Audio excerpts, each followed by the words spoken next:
Well, it's a big howdy to nature, culture followers and anyone that watches this film that's interested in the transformational power of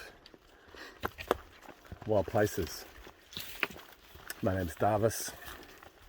I've been a guide in Tasmania for 22 years. I started guiding when I was 22. Hundreds of expeditions into the wild, thousands of nights in nature, and the focal point of this piece is a deeply personal insight into my own life, my own journey, with the hope that this provides support, transparency, through transparency for other humans and men in particular, but not limited to men. So, what does it take to make a transition from one life stage to another is the question. And I'm out here undertaking this small pilgrimage, something that I do when I need to reassess life. I lean into the ecological genius of life as my closest ally and my closest friend. The stillness and the complexity. So, life is so much more intelligent than what I identify with as my own small little narrow window of time perspective of life. There's a deeper intelligence and a deeper time that I'm part of, and ultimately I am life. And so my question out here is, how do I move from it's a continual unfolding question of the transition from what I've primarily identified with, archetypally speaking, as a warrior. And I'll set some context for that later when I get to camp. And then moving into that place of the archetypal king and the chaos that has forged in my life, so many variations of chaos that I've created in my life. Reassessing, coming out to my most trustworthy guru. No middleman or woman, just this place. This place has deep reverence for me, deep significance. I've been coming here since I was 18 in a reflective way. And so this place is a friend. I've crossed a river. I'm now up on an escarpment and on the way to another river. And when I get there, I'll walk down that river to a camp that I know, a hidden camp. And I'll spend the evening before retiring. And I'm taking out these questions, and I know at the depth of my soul how remarkably refreshed I already feel, let alone how I depart. I'll guide myself through this journey with support from the place, with support from all the little critters, even the support of this walking stick. I said to myself, oh, fuck, I forgot my walking stick, which is great, especially when you're walking down river valleys so that you can protect the body. And I came to the first watering hole, and this was sitting exactly where I swam, just in the water. Great, strong eucalyptus. So my wishes, in a humble way, are already being answered. Alrighty, off to camp. So now catching up on where I'm at, because I'm not at where I was at. Where I was at, I was walking down a river gorge. So it was a little bit of an update on my ceremonial journey, focusing around transitioning from primary identification with warrior to king. I ended up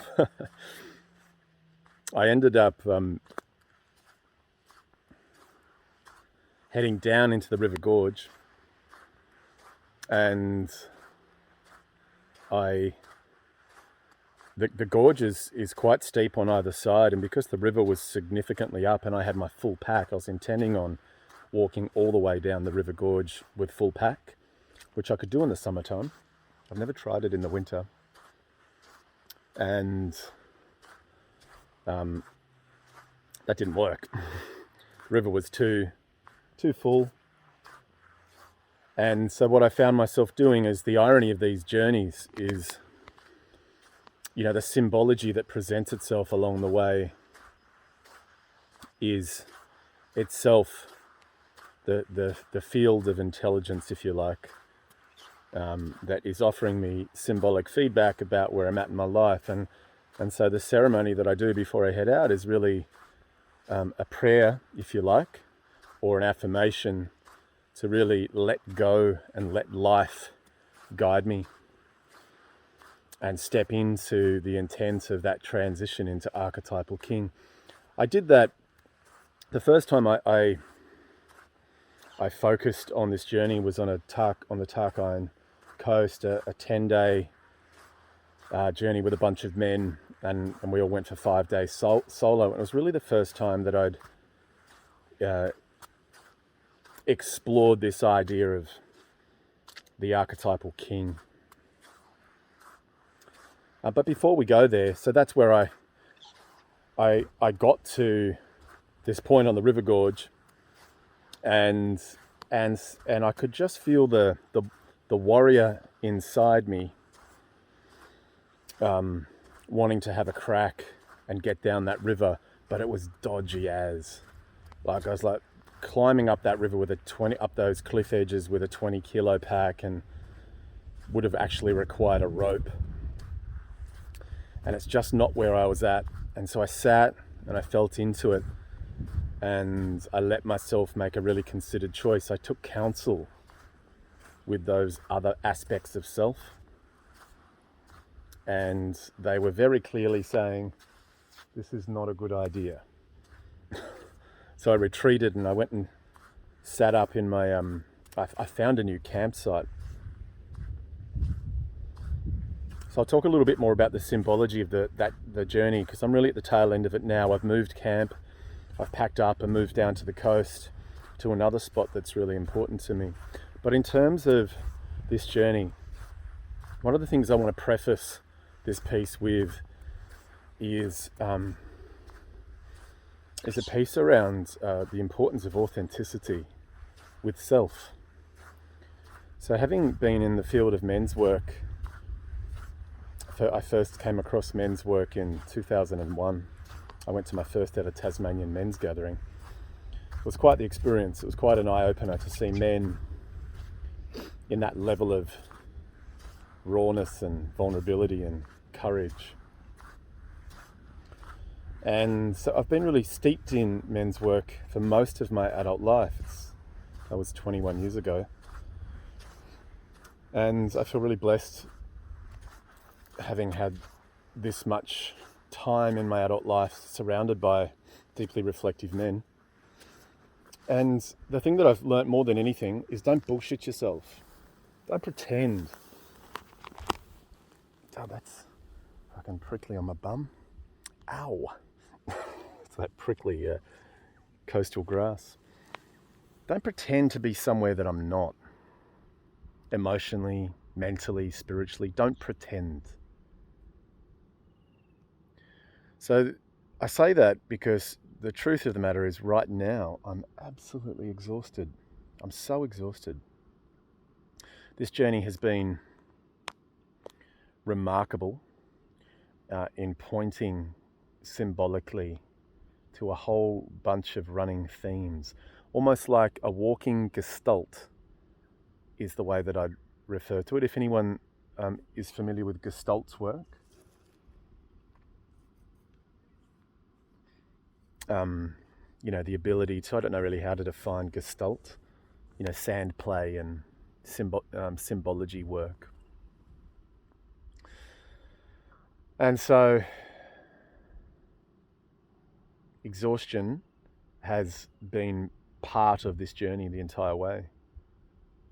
And it's no surprise. So even in this video, the overwhelming subtext in my energy, if you like, is like, I just don't have the mental fortitude to actually go through a sense-making process in terms of that journey that I just undertook and where I'm currently at. But I'm going to do the best that I can.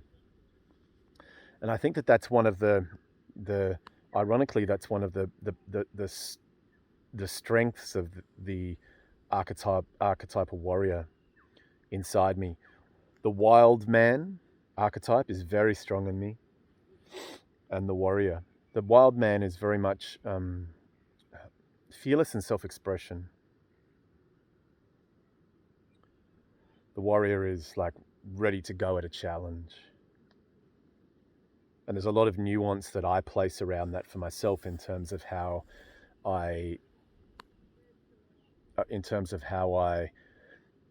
frame up what these archetypes mean for me. And I guess that the thing that I would say to anyone that's exploring archetypes themselves is I don't take the interpretation of an archetype off a shelf. I look at the mythology of archetypes across my life, and I go through a sense-making process of what that archetype means in a way that is meaningful for me, not that it has to have application, exact and precise application for others.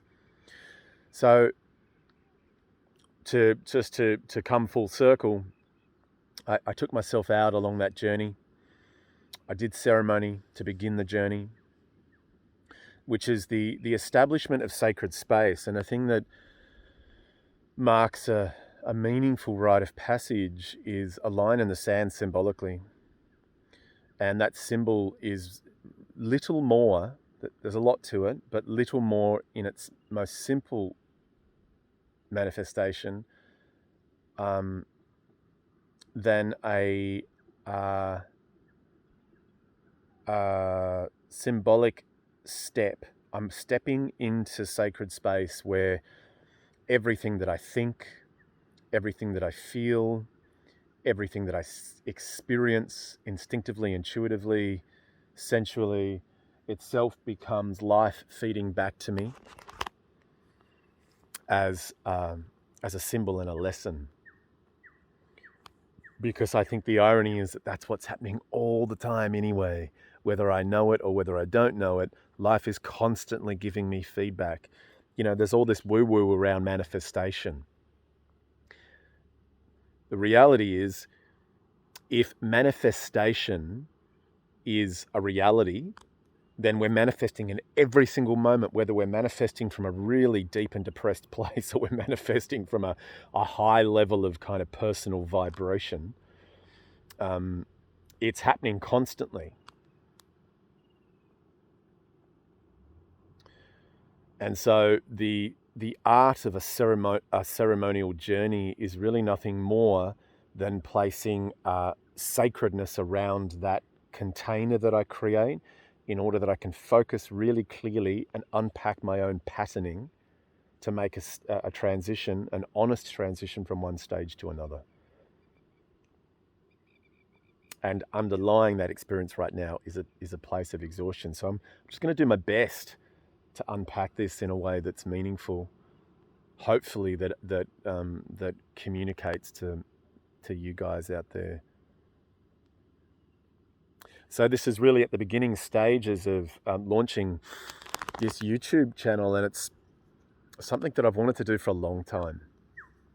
Is, you know, a big part of my journey with depression, which has been a big journey for me over the last 7 years or something like that.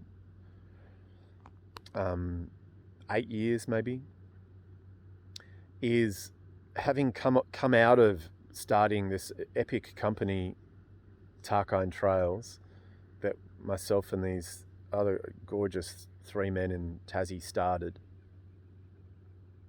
I include you in that as well, Jarrah, legend, Jarrah Keenan, Simon Townsend, Christoph Farrell, Rob Fairley, amazing men, Tasmanian men. we started and we ran this incredible company, Tarkine Trails, and it was really the hero's journey, you know, like starting a tourism industry in that landscape, kickstarting the idea off in, for me, it was in 2000 when I came and met with Rob and started that dreaming. We ran that until 2012, and it was so full on. It was so amazing. And hundreds of expeditions, leading expeditions of people into wild place, into that wild land, building the tracks, the full gamut. And so beyond passing that business on to Bonorong, we gave it away. Social enterprise, beyond passing it on, there was just a period of my life where I was so lost. And I moved into doing, you know, trauma-informed bush adventure therapy stuff with youth at risk, and that was incredible work, but incredibly exhausting. And so, at that point, like my life force was suffering enormously.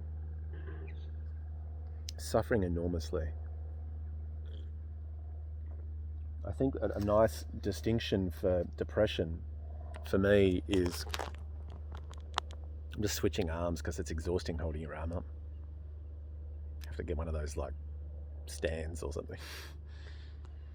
Is that creative energy is wanting to express itself, and if it's not expressing itself aligned with the creative signature of what that energy most wants to say, then there's a repression of creative energy, and I feel depressed. And that's about the most succinct way I can say that. And so for a period of time, I definitely wasn't expressing myself toward my highest purpose. And that was incredibly difficult. And I was at the coalface of working with traumatized kids for like 8 years. And I loved them and I loved the work, but damn, it was full on. It was so exhausting. And I think I really started going through a stage of just like falling into this pit of a cycle of exhaustion. And that has really stayed with me ever since. I quit that work and I eventually ended up going up that river three and a half years ago, and that's where I started the Leap journey, which is this 6-month rite of passage for men. And I started it for me because I felt like no one's doing this obvious thing of I've got so much skill in guiding, so much facilitation skill. I'm an excellent leader, pretty shit manager. That's that honesty piece. I am. Depends. Administratively, I definitely am. But I'm an excellent leader. I'd follow me, for sure. So I thought I've got all these skills. I've got this amazing skill set and training in the space with men, and combine those two things together and create a space that is that I would want, because it's not there. Men going into wild consistently, like pilgrimage style, tuning into the ecological intelligence of the place and the collective intelligence of the men as allies. And that's where I started the Leap. This transition, this journey from warrior, where warrior and wild man has been steering my life, has created this quite a degree of chaos on a number of occasions, especially when there's like really tricky life circumstances have come my way. So like big ups and downs, you know, separations from dearly beloveds that have taken me into enormous pits of grief at saying goodbye to someone that I really love. That's happened probably 2 or 3 times over the last several years. And so my nervous system has been on such a fucking roller coaster of a ride. By the way, I'm not saying I've got a monopoly on this, and it is definitely my wish that others who have been in a similar place can get some benefit out of hearing this. But what I recognize is that with the primary sense of self being identified with warrior and with wild man, that when I'm making choices from those places, it's triggered making choices from those energies inside me at times is just not a good idea. So in its most recent form, the reason I'm here is that my daughter,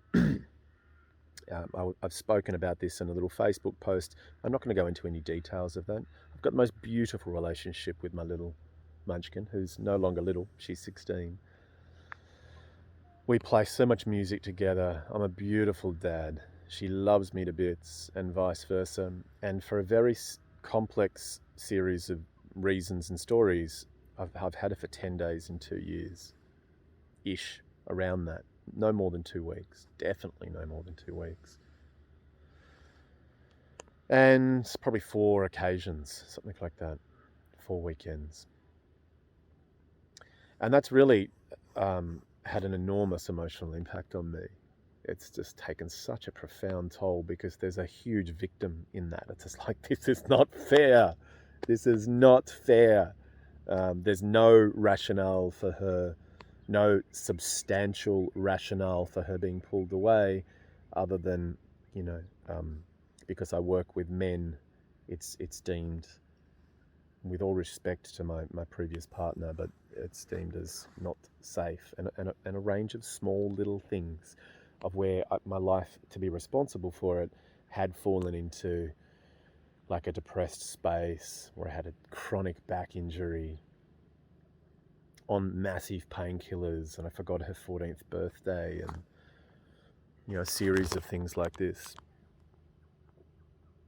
And so the trigger really for this journey has been oriented around losing my daughter, losing access. And that grief has really taken me into this like so many, like I can imagine if I was to look at my, like a chart of my mental and emotional energy going up and down like one of those kind of life support machines. It'd be like beep, beep, beep, beep, beep, beep, beep, beep, beep, beep, beep, beep, beep, just peaking up and down, like really quite bipolar, if you like. I'm not bipolar, but that's how my energy's been. And it's taken such a fucking toll on my system. It's been huge. And so my wish with this piece is to deliver a really honest, heartfelt, this is the warrior, this is the wild man. I'm so committed to being transparent about mental health challenges associated. Like, I would suggest that I've gone through, I've never been on antidepressants, but my doctor wanted to administer those to me a couple of years ago, and I didn't want to do that. No judgment on people who do that. But he suggested that what I've been through is a stress-induced depression, and many other things going on financially, the potential loss of my home, and many, many things.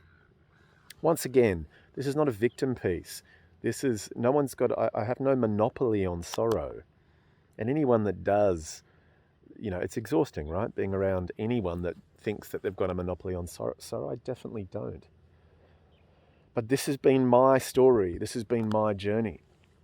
And so this trip is a small symbolic gesture of me saying, self-care, buddy. Look after yourself. Step into, unpack stage 2 of this journey into King. The last time I unpacked that, Tarkine Coast, over a year ago, I made a film, and I think I'll release it here as well. It was incredibly powerful. It was the first time that I ever got a taste of it, this idea of King. And basically, one of the elders in the men's group, in the Australian men's movement, amazing man, had given me a kick up the arse, long story short. I was out in the Tarkine running a journey, and he's like, mate, it's time, I really want to see you step into King. And I was kind of thinking, fuck off, mate. Like, don't patronize me with your woo-woo talk. Like this sort of thing. That's the warrior, the defended warrior. But the truth of the matter is, I felt that was really necessary myself, and he was pointing out what for me was something that I was already considering in terms of my own maturation as a man. And I just didn't know what to do about it. I didn't have anyone to guide me in that process. There's a lot of elders and men in the community, but there's no one really, if I'm honest, that I consider to be a life guide to the degree that I would ultimately want it. I've got beautiful men, amazing elders in my life that I fucking love. So if any of you are watching this, I love you so much. But like, you know, I think we all dream of like this epic mentor that's like so fully on point, that can totally tap into exactly where you're at and give you the most powerful kick up the ass with deep love. And I've always sought that. So part of my purpose is to be that for others. You know, I've longed for that so deeply. I'm like, well, fuck it. I'll be that. To the best of my ability, I'll be that. And I've got to admit, I'm pretty good at that. I've had a lot of feedback from men, you know, affirming that, life coming back to me. So this journey has been so epic in this way. You know, so here I am, I go out, I'm walking down that river and I make the decision as the king, no, retreat, come back. But I want to tell you a few little symbolic things that happened right at the beginning of the journey. I'm like, I threw out this prayer, then I come across this, like I want a walking stick. I'd forgotten my walking stick, great. I get to the first water hole, bang, there's a walking stick just sitting in the water, just perfect, waiting for me, underwater, bang. You know, I walk out, and, you know, at the beginning, just before the journey, in the previous video, I see this cormorant diving in the ocean, and another woman says to me, you know, a friend says to me, wow, the deep dive, the cormorant, the water bird, beautiful. I kick off the symbology. I'm walking. I come across a dead bird on the ground, a green rosella, feathers spread everywhere. I step off track and feathers spread everywhere, and, you know, the symbolic death. And I'd gone off track at that point. I just stopped at that exact point. I thought, I'll go over there, just following senses. I go off track, and here's rosella feather, the symbolic death, which, for those who aren't familiar with rites of passage, the symbolic death is an essential stage of moving from one life stage to another, letting something go. So I carry that. I put the feather in my hat. I walk down river. I don't employ warrior and wild man. I employ king, and I retreat. I'm like, nah, I take counsel. I listen. I listen to the ecology of my own inner voices, and I make that choice. Great. I retreat, I come up and I walk off track, and I'm like, I get to a certain spot and I'm like, okay, I'm looking for a camp because I've never camped at this specific spot. And I literally stop at that point, and I look, and I go, I'll go up there. And I go about 250 meters, and there's nothing in terms of a campsite at all, completely off track, and bang, I walk straight into someone's old camp. Just remarkable. I'm so good at that. Like, I love that part of myself, that my instinct and my intuition in terms of wild place is so on. I get to that place, I spend the night, I write, I unpack, and I depart the next morning, which is this morning. And as I'm walking out, I finally get back to as I'm walking, I'm getting all of these ideas in terms of how to deepen the work, the wild man archetype. I'm running this New Year's Eve journey. I do it every year, and how to deepen that work, and you know, support men in their transition from wherever they are through those archetypes, and really get them into relationship with wild man archetype. That bit I've got in the bag. I definitely don't have king in the bag. That's what I'm doing now. I'm working on king. I just want to show you where I am. Look at this. Isn't that beautiful?